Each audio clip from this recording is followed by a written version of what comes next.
The streets of Ouagadougou buzzed with their usual rhythm. Vendors shouted prices, smoke curled up from roasted peanuts, and the hum of motorbikes filled the air. The sun burned hot over the capital of Burkina Faso, but life moved on as it always did. Then, in the middle of that ordinary day, something extraordinary happened. From a distance came the roar of engines and the wail of sirens. A line of black SUVs pushed through traffic, escorted by soldiers. Pedestrians paused to watch, some waving, others staring in awe.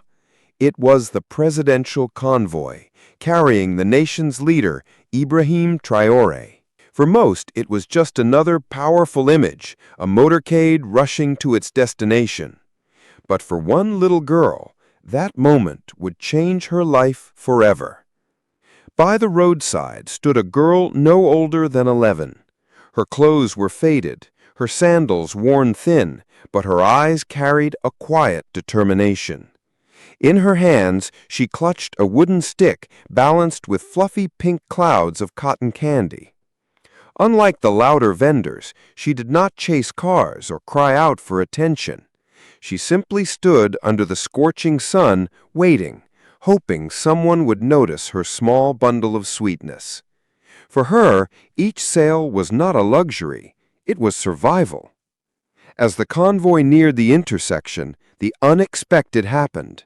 Inside his SUV, President Traoré's eyes caught sight of the girl. In that instant, he lifted his hand. The convoy screeched to a stop. Cars jolted, radios crackled, soldiers stiffened, uncertain. Crowds gasped, because no president stops a motorcade in the middle of traffic. And yet, Traoré stepped out. The leader of a nation, walking alone through the dust, headed straight for a child with a basket of cotton candy. The street fell silent. The girl froze, unable to move. Her hands trembled as she clutched the stick tighter. When Traoré reached her, he bent down to her height. His voice was calm, almost fatherly. "How much for one?" he asked. The girl whispered the price, barely audible. She couldn't believe the president was speaking to her. But instead of buying one, Traoré did something that left everyone breathless. He reached into his pocket, pulled out a bundle of money, and bought every single piece of cotton candy. The girl's eyes widened as he handed her the money, far more than she had ever held in her life. For a moment, she thought it was a dream, but before she could thank him, the president did something even shocking. He gently pressed the basket back into her hands. "This is yours to sell again," he said. "You keep the money I gave you, and you keep selling these. Today, you are not just a vendor, you are an entrepreneur. Never forget the value of your work." Those words hit like thunder. The crowd erupted. Some people clapped, others cried, and dozens raised their phones to capture the moment. Soldiers, usually cold and stoic, broke into smiles.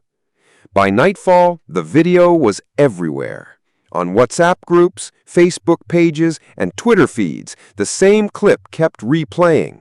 The president of Burkina Faso, kneeling before a little girl, handing her dignity, along with hope. People flooded comment sections with praise. This is leadership. He sees the invisible. Traoré walks with his people, not above them. In a world where politics often feels distant, this single act of humanity struck like lightning. For many, it wasn't about the cotton candy at all. It was about recognition, about a leader who saw the struggle of an ordinary child and chose to honor it. That little girl became a symbol. To street vendors, she represented dignity. To parents, she was proof that even small beginnings carried worth. And to the nation, she embodied hope, that no citizen was too small to matter. Weeks later, people still spoke of that day. They remembered not the sirens, not the convoy, not the power of authority, but the simple picture of a president kneeling before a child with a basket of sweets. Because sometimes leadership is not shown in speeches or policies. Sometimes it is shown in a smile, in a gesture, in the choice to pause for the smallest among us. And on that dusty afternoon in Ouagadougou, Ibrahim Traoré reminded the world that true power is not about commanding respect, it is about giving it. If this story touched your heart, don't forget to like, share, and subscribe for more inspiring stories from around the world. Thank you for watching.